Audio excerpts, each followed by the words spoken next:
ඔළුව උස්ස ගන්න බැරි අමාරුවෙන් හිටියත් විනාඩි 10න් හදාගත්තු රසම රස කැඳ කෝප්පයක් තමයි මම අද ඔයාලට අරගෙන ආවේ. ආයුබෝවන් ආදරෙන් පිළිගන්නවා කුකින් ප්‍රියංගා YouTube channel එකට ඕගොල්ලෝ හැමෝම. අද මම ඔයාලට අරගෙන ආවේ ඉතාමත් පහසුවෙන් උදේට හදාගන්න පුළුවන් රසම රස කැඳ කෝප්පයක් හදාගන්න විදිහ. මේ කැඳ එක නම් අසනීපෙන් ඉන්න කෙනෙක්ට නම් දිව ඔසුවක්.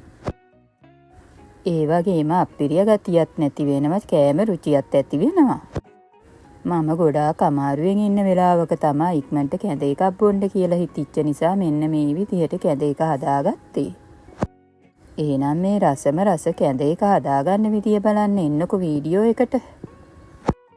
මේ මම අරගෙන තියෙන්නේ කැකුළු ආල් මේස හැඳි 4ක්. ඔයාලට රතු කැකුළු වගේ තියෙනවා නම් උනත් ගන්න පුළුවන්. මම මේ අරගත්තේ සුදු කැකුළු. සුදු කැකුළු මේස හැඳි 4ක් අරගෙන හොඳින් සෝදලා අරගන්න. පිඟෙන්න තියන්න අවශ්‍ය නැහැ. ඒ වෙලෙම සෝදලා ගත්තාම හරි. ඊට පස්සෙ එයට සුදු ලුණු බික් දෙක තුනක් කපලා එකතු කරගන්න. ඊට පස්සෙ එයට මම ලුණු කෑලි දෙක තුනකුත් එකතු කරගත්තා. ලුණු ගෙඩි භාගයකින් කාලක් විතර කපලා තමයි මම මේ එකතු කරගත්තේ. ඔයාලට මේකට රතු ලුණු තියනවා නම් රතු ලුණු එකතු කරගන්න පුළුවන්. රතු ලුණු එකතු කරගත්තාම ගොඩාක් රසයි. ඊට පස්සේ මම ඒකට කරපිංචා මිටකුත් එකතු කරගත්තා. හොඳටම අමු කරපිංචා ටිකක්. ඒ ටික එකතු කරගෙන හොඳින් බෙන්ඩ් කරගන්න. මම මේක ඉක්මනට හදාගන්න ඕන නිසා හොඳටම බෙන්ඩ් කරගත්තා. ඔයාලට කෑලි හිටින්න වගේ ඕන නම් බාගෙට වගේ බෙන්ඩ් කරගන්න පුළුවන්. ඊට පස්සෙ කැඳ එක හදාගන්න භාජනය අරගෙන මම බෙන්ඩ් කරගත් කොළ මිශ්‍රණය ඒට එකතු කරගත්තා.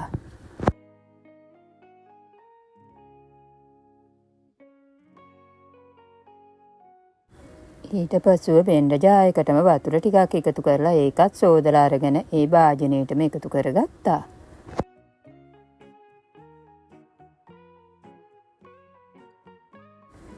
ඊට පස්සෙ වතුර එකයි අපි අඹරගත්තු කොළ එකයි හොඳින් කලවම් කරගන්න ඕනේ. කැටගතිය නැති වෙනකම් මේ විදිහට කලවම් කරලා ඊට පස්සෙ ලිපේ තියලා උයා ගන්න. ඒක උතුරගෙන එන විට මම ඒට උළුහාල් ටිකක් එකතු කරගත්තා. ගොඩාක් නෙමෙයි උළුහාල්ලට 10ක් විතර. ඒ එකතු කරගෙන නැවතත් හොඳින් කලවම් කරගන්න. ඒක රත් වෙනකොට මට හිතුණා වතුර ටිකක් මදි කියලා. මම නැවතත් වතුර කෝප භාගයක් විතර එකතු කරගත්තා. එකතු කරගෙන නැවතත් ඒක හොඳින් කලවම් කරලා ගින්දර අඩු කරලා මේ කැඳ එක උයා ගන්න ඕනේ. වෙනද වගේ අපිට ගොඩාක් වෙලාවක් යන්නේ නැහැ මේ කැඳ එක හැදෙන්න. ඔන්න ටික වේලාවකට පත්තුව වතුරේ ඉඳලා කැඳ එකක් ටිකක් අඩිය අල්ලන්නත් බලලා මම නැවත මේක හොඳින් කලවම් කරගන්නවා. මේ කැටගතිය නැති වෙනකම් මේ කැඳ එක කලවම් කරගන්න ඕනේ. ඊට පස්සෙ මම ඒට පොල් කිරි කෝප්ප දෙකක් එකතු කරගත්තා. මේ ප්‍රමාණයට කැඳ එක හදාගත්තාම 4 දෙනෙක්ට විතර බොන්න පුළුවන්. පොල් කිරි ටික එකතු කරගෙන හොඳින් කැටගතිය නැති වෙනකම්ම කලවම් කරගන්න. ඔයාලට වැඩි උපු ගතියට අවශ්‍ය නැත්නම් තව කෝප්පයක් විතර එකතු කරගන්න පුළුවන්. මම මේ එකතු කරගෙන තියෙන්නේ පිටිකල පොල් කිරි. මම වතුර කෝප්ප දෙකකට පිටිකල පොල් කිරි මේස හැඳි 3ක් එකතු කරලා තමයි මේ කිරි එක හදාගත්තේ. කිරි එක එකතු කරපු වෙලේ ඉඳලා හොඳින් මේ ආකාරයට කලවම් කරමින් කැඳ එක උයා ගන්න.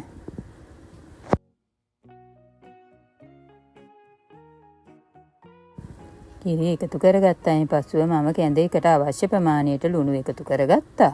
ලුණු ටිකත් එකතු කරගෙන හොඳින් කලවම් කරගන්න. කලවම් කරලා ගින්දර අඩු කරලා මේ කැඳ එක උයා ගන්න ඕනේ. බෙන්ඩ් කරලා තියෙන නිසා ඉතාමත් ඉක්මනින් බත් ඇට ටික ඉදෙනවා. ඒ නිසා අපිට ඉතාමත් පහසුවෙන් මේ කැඳ එක හදාගන්න පුළුවන්.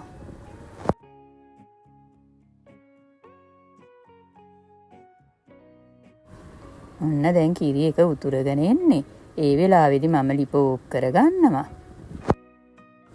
බලන්නකො වෙනද වගේ කැඳ එක හදලා අපිට ආයෙ බෙන්ඩ් කර කර ඉන්න අවශ්‍ය වෙන්නේ නැහැ. මේ විදිහටම අපිට බීමට ගන්න පුළුවන්.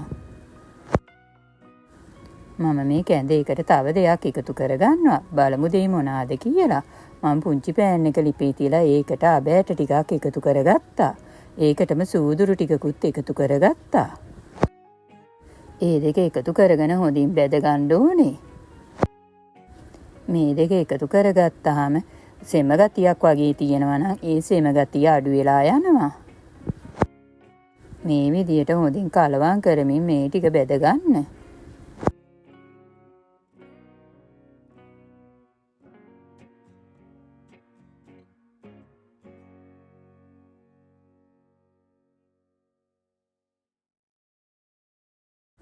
අවෑට ටික හොඳටම පුපුරගෙන එන විට අපි ලිපෝප් කරගමු. ලිපෝප් කරගෙන මේ ටික හොඳටම කුඩු කරගන්න.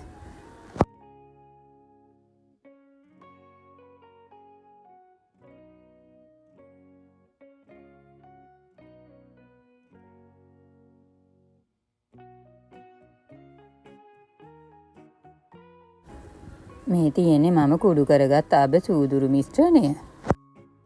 දැන් අපි කැඳ එක බෙදාගමු. මේ කැඳ එක නම් පුදුම සුවඳක් තියෙන්නේ. ඒ වගේම මාරම රසයි. මට තිබුණ අප්පිරිය ගතිය කොහෙන් ගියාද කියලා නෑ මේ කැඳ එක බිව්වට පස්සේ. ඇත්තටම ඉස්සර වගේ පැය ගණන් යන්නේ නැතුව අපිට ඉතාමත් ඉක්මනින් දැන් කැඳ එකක් හදාගන්න පුළුවන්. උදේට ඕනම වෙලාවට වගේම හිතුන ඕනම වෙලාවකට මේ වගේ කැඳ එකක් ඔයාටත් හදාගන්න පුළුවන්. උදේට කිරිපිටි බොනවා වෙනුවට මේ වගේ කැඳ එකක් හදාගෙන බොන්න පුළුවන් නම් ලෙඩත් අඩු කරගන්න පුළුවන්. මම නම් ඉතින් කොහොමත් උදේට පිටි කිරි බොන්නේ නැහැ. මම තේ එකක් තමයි උදේට බොන්නේ. ඒ නිසා මේ වගේ කැඳ එකක් නම් මට නම් හොඳටම ගැලපෙනවා. මේ කුඩු එක කැඳ එක බොන වෙලාවට විතරක් එකතු කරගන්න. මුළු කැඳ එකටම එකතු කරගන්න එපා. මොකද පුංචි අය නම් කැමති වෙන එකක් නැහැ මේ විදිහට මේ කුඩු දාලා බොන්න. මම බොන්න ගත්තු කැඳ එකට විතරයි කුඩු ටික එකතු කරගත්තේ. මොකද අපේ චූටි පුතා මේ විදිහට කුඩු එකතු කරලා බොන්න කැමති නෑ. නමුත් එයා කැඳ ಜಾති බොන්න නම් හරිම කැමතියි. එහෙනම් මේ රසම රස පෝෂණීය පිරි කැඳ එක ඔයාලත් හදලා රස කොහොමද කියලා මට කමෙන්ට් එකක් දාගෙන යන්න. වීඩියෝ එක හොඳ නම් ලයික් කරලා ඔයාලගේ යාළුවෝ අතර ෂෙයා කරන්න. මේ වගේ වීඩියෝ දිගටම බලන්න නම් මගේ channel එක subscribe කරලා තියාගන්න. නැවතත් මෙවැනිම රසබර වීඩියෝ එකකින් අපි හම්බ වෙමු. ඕගොල්ලෝ හැමෝටම සුබ දවසක්. මගේ වීඩියෝ එක නැරඹුවට ඔයාලට ගොඩක් ස්තුතියි. ඒ වගේම පුංචි ප්‍රාර්ථනාවක් කරන්නත් තියෙනවා.